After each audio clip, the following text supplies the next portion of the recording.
हम तो कहेंगे आपकी घर वापसी करो।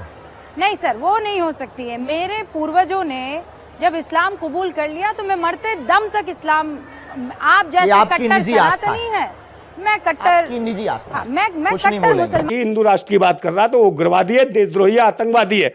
ऐसे लोगों को तुरंत जेल में होना चाहिए। जब ये चमत्कारी है, भस्म कर सकता है, श्राप देके ये करके, तो फिर इसको भाई सिक्योरिटी सुरक्षा क्या जरूरत। नंदा भाई ने भारत को हिंदू राष्ट्र बनाने की बात को लेकर धीरेन्द्र शास्त्री को अच्छे से धो डाला। सारी पोल इस वीडियो के अंदर उन्होंने खोल डाली धीरेन्द्र शास्त्री की। आज मैं आपको नंदा भाई का एक ऐसा वीडियो दिखाने जा रहा हूं जिसमें आप देखोगे किस तरह से नंदा भाई धीरेन्द्र शास्त्री पे भड़क रहे हैं और सारे राज काले चिट्ठे खोल डाले। आज जो मैं आपको वीडियो दिखाऊंगा वो वीडियो आपके लिए देखना बहुत जरूरी है, इसलिए ये वीडियो बीच में छोड़कर मत जाना, क्योंकि इस वीडियो में आपको हिंदू राष्ट्र बनाने को लेकर धीरेन्द्र शास्त्री की जो यात्रा चल रही है उसकी सबसे बड़ी अपडेट इस वीडियो के अंदर आपको मिलने जा रही है। मेरे दोस्तों, आपको ये बात पता ही होगा, धीरेन्द्र शास्त्री सिर्फ और सिर्फ हिंदू मुसलमान करते हैं। वो सिर्फ मुसलमानों से ही नफरत करते हैं। उनको बस कुछ नहीं आता, मुसलमानों को टारगेट करना आता है। और लोगों का यहाँ तक कहना है कि ये जो चमत्कार करते हैं, जो पर्ची बनाते हैं, सब ढोंग है, ढोंगी बाबा हैं और ये इनके पास कोई चमत्कार नहीं है। और जब ये बीमार होते हैं तो डॉक्टर के पास जाते हैं। हाँ, इसलिए ये वीडियो देखना आपके लिए बेहद ज़रूरी है। मगर दोस्तों, ये वीडियो दिखाने से पहले मेरी आपसे गुजारिश है, आज का मेरा ये वीडियो पूरा एंड तक जरूर देखना। और अगर आप मेरे चैनल पर नहीं आए हो, चैनल को जरूर सब्सक्राइब करना, साथ में इस वीडियो को ज़्यादा से ज़्यादा लोगों में शेयर जरूर करना। चलिए दोस्तों, पहले आप ये वीडियो देख लीजिए, फिर आकर मैं आपसे बात करता हूँ। पहले नंबर तो मैं बात कहना चाहता हूँ कि पहले भारत में हमें देखना होगा कि ये हिंदू राष्ट्र की बात करने वाले हैं कौन लोग। हिंदू राष्ट्र, हिंदू हैं कहाँ? पहले नंबर तो भारत में ये बताएं कि हिंदू हैं कहाँ। हिंदुओं की जो आबादी है उस आबादी में 85% लोग तो दलित और पिछड़े हैं भारतीय संविधान के अनुसार। फिर उसके बाद अल्पसंख्यक भी हैं, फिर उसके बाद सिख हैं, फिर जैन हैं, ईसाई हैं, उसके बाद 2-2.5% लोग रह जाते हैं, समझे नहीं, जो पाखंडवादी व्यवस्था को लागू करना चाहते हैं। हिंदू का मतलब होता है गुलाम, समझे नहीं। हिंदू राष्ट्र जब इस देश में हिंदू ही नहीं है, 3% लोग हैं वो भी अपने आप को हिंदू नहीं मानते। वो कहते हैं हमने हिंदुओं के ऊपर गुलाम, हमें उन्हें गुलाम बनाना है, उन्हें बधुआ गुलाम बना के रखना। हिंदू राष्ट्र का मतलब है इंसान को एक जानवर से भी बदतर जिंदगी देना, यही हिंदू राष्ट्र है।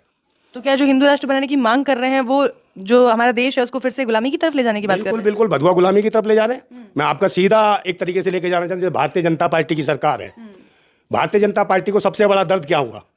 ऐसी स्थिति नहीं थी हमारे देश की कि संसद भवन को, नया संसद भवन हमें बनाना पड़े। हमारी भारतीय जनता पार्टी पाखंडियों की सरकार ने एक नया संसद भवन बनाने की पहल करी। क्यों करी? क्योंकि संसद भवन की आर्थिक हालत इतनी खराब नहीं थी कि हमें नया संसद भवन बनाना पड़े। मगर इनको जो इनके ऊपर सांप लौट रहे थे, वो सांप क्यों लौट रहे थे? क्योंकि जब पूर्व प्रधानमंत्री बीपी सिंह जी ने जब प्रधानमंत्री हुए तो इसी संसद भवन के प्रांगण में डॉक्टर बाबा भीमराव अम्बेडकर की मूर्ति की स्थापना कर दी। अब स्थिति यह हुई कि 14 अप्रैल को वहाँ एक महाजुलूस होने लगा, लोग जाने लगे, तो इनके ऊपर सीने के ऊपर सांप लौटने लगे कि भाई हम अम्बेडकर को तो हटा नहीं सकते, तो क्यों ना संसद भवन ही बदल दें। तो अम्बेडकर की मूर्ति के कारण इन्होंने संसद भवन बदला। बात करते हैं बाबा भीमराव अम्बेडकर के संविधान की, ये बाबा भीमराव अम्बेडकर को बचा नहीं पाए और उसको नहीं बचाने की वजह से इन्होंने नया संसद भवन तैयार कर दिया। और संसद भवन तैयार करा, वहां पर भी दोगली नीति हुई। आप देख ही रहे हैं वहां क्या दोगली नीति हुई। जिस सम्राट अशोक के नाम पर यह विश्वगुरु देश कहा जाता था, उसी के अशोक स्तंभ के साथ इन्होंने क्या करा, वहीं जो नई संसद भवन बनाई गई है वहां पर अशोक स्तंभ की जगह वहां पर एक मानव भक्षी नरसिंह स्तंभ बना खड़ा कर दिया, जो मानव का सीना फाड़ के खून पीता है, उसी मानसिकता के लोग हैं। मतलब आपके कहने का अर्थ यह है कि हिंदू राष्ट्र का मतलब होगा भगवा गुलामी? एक भगवा का है, भगवा को इनके बाप का है, कलर को इनके बाप का है, इनकी औकात है इनकी। ये तो कलर तो प्राकृतिक है, चाहे भगवा कहो, संतरी कहो, गेरुआ कहो, ऑरेंज कहो, ये कौन है? ये प्राकृतिक है। ईश्वर ने नहीं दिए हमें, प्रकृति ने दिए हैं। भगवान ने नहीं दिए, प्रकृति ने दिए हैं। भगवान ईश्वर तो एक कल्पना है, बनाई हुई इन पाखंडियों का खेल है, समझे नहीं। आप मेरी बहन हो, मैं आपको बहन स्वीकार करता हूं, हम एक दूसरे के मतलब, आप मेरा इंटरव्यू ले दो, अभी आपको कुछ हो जाता है, भगवान ईश्वर अल्लाह आएगा, आपको उठा के ले जाएगा, मैं लेके जाऊंगा हॉस्पिटल, तो मैं आऊंगा ना, तो हम एक दूसरे का सहयोग कर सकते हैं, समझे। इस मानवीय पहलू को लेकर हमारा भारत चलता है और मानवीयता को लेकर हमारा जो संविधान है, जैसा कि मैंने कहा कि वो संसद को बदल दिया उन्होंने बाबा साहेब की मूर्ति की वजह से, इसी प्रकार संविधान में, वो संविधान में जो आरक्षण नीति है उसको खत्म नहीं कर सकते, तो उन्होंने क्या करा, सरकारी संस्थानों को प्राइवेटीकरण करने लगा। वही स्थिति यहाँ हुई है कि भाई सरकारी संस्थान जब प्राइवेटीकरण कर देंगे तो अपने आप सरकारी नौकरियां खत्म हो जाएंगी, आरक्षण नीति खत्म हो जाएगी। लेकिन सर अब तक जो बातें होती थी हिंदू राष्ट्र बनाने की, अब इस तरीके से खुलेआम यज्ञ करवाना हिंदू राष्ट्र के लिए, और जितने तमाम एंकर हैं हमारे बड़े बड़े न्यूज चैनल्स हैं वो बाबा को बिठा बिठा के अपने चैनल पर उनका इंटरव्यू करते हैं, और वहां अपने इंटरव्यू में बाबा खुलकर कहते हैं कि अब घर वापसी करनी है। वो एंकरों को भी कहते हैं, रूबिका लियाकत को कहते हैं कि आप भी घर वापसी कर लीजिए, आप भी अपना धर्म बदल लीजिए। देखिए, धर्म बदलने से, धर्म परिवर्तन करने से, हिंदू बनने से, मुसलमान बनने से, सिख बनने से, ईसाई बनने से कुछ नहीं होगा। इस देश में क्या हो रहा है, कोई उस जात का नेता, कोई उस धर्म का नेता, कोई उस मजहब का नेता। मैं इस देशवासियों से पूछना चाहता हूं कि इस देश का भी कोई नेता बनेगा कि नहीं? सब धर्म मजहब जात पात के ही नेता बनेंगे, राष्ट्र का कोई नेता नहीं है, इस देश का कोई नेता नहीं है। हमारी लड़ाई किसकी है? हमारी भारत माता है कौन? आप मुझे बताइए, देश में क्या तरक्की हुई जब से आए मोदी जी? इनकी ग्रोथ पूरे भारत की गिरा दी। इनके पास एक ऐसी कोई चीज नहीं ये बता सके कि हमने भारत को यहां पर लाके यहां खड़ा कर दिया। हर स्तंभ पर ये टूटे हैं, हर स्तंभ पर हमारा भारत नीचे गिरा है। चाहे रुपया हो, चाहे इकोनॉमी हो, चाहे हमारे किसानों की हालत हो, चाहे बहन बेटियों की इज्जत सम्मान की आदत हो, या चाहे नौकरियों का मामला हो, बेरोजगारी का हो, महंगाई का हो, सब जगह ये सरकार फेल हुई है, विफल हुई है। सर फिर इसका मतलब आप चैनल्स नहीं देखते नहीं, हैं? बिल्कुल देखता मोदी हूं। जी अपने देश को छोड़िए विदेशों को नौकरियां दिलवा रहे हैं। ये वो किराए के चैनल है, आप भी जानते हैं। मानी ढानी के चैनल में मिस्ट्री मीडिया की बात कर रही हो, वो तो दलाल है, वो तो बिकाऊ है, वो किसी मतलब के नहीं, तो पाखंडी है, वो खुद सारे दिन चिल्लाते हैं। वो अनपढ़ है, शिक्षित है, पढ़े लिखे जरूर डिग्रियां ले आए होंगे, जैसे मोदी जी को मिल गई। मोदी जी को डिग्री कहां से मिली? Computerise degree. उस जमाने में कंप्यूटराइज डिग्री नहीं होती थी, मगर उनको तो कंप्यूटराइज डिग्री, मुझे लगता है एलियंस आए होंगे ऊपर से स्पेशल डिग्री देने, जब कंप्यूटर ही नहीं थे उस जमाने में, तो कंप्यूटराइज डिग्री कहां से मिल गई इनको? लेकिन बाबा जो हैं धीरेन्द्र शास्त्री, उनके बारे में आपकी क्या राय है? वो तो अध्यात्म से जुड़े हुए व्यक्ति हैं, वो तो सनातनी है, खुद को कट्टर सनातनी कहते हैं। नहीं, सनातनी सड़े वाला है, मानसिकता उसकी खराब है, पाखंडी है, ढोंगी है। देख रहे हो तिलक तंबू अपने लगा चमत्कार से कैंसर की बीमारियां दूर कर रहे हैं। जी। ये सारे एम्स हैं, बड़े बड़े ऑल इंडिया जो जितने बड़े हॉस्पिटल खुले, मूर्ख हैं क्या? इन सब पे बिल्डोजर फिरवा दें, फिर इसी पाखंडी को बैठा देना।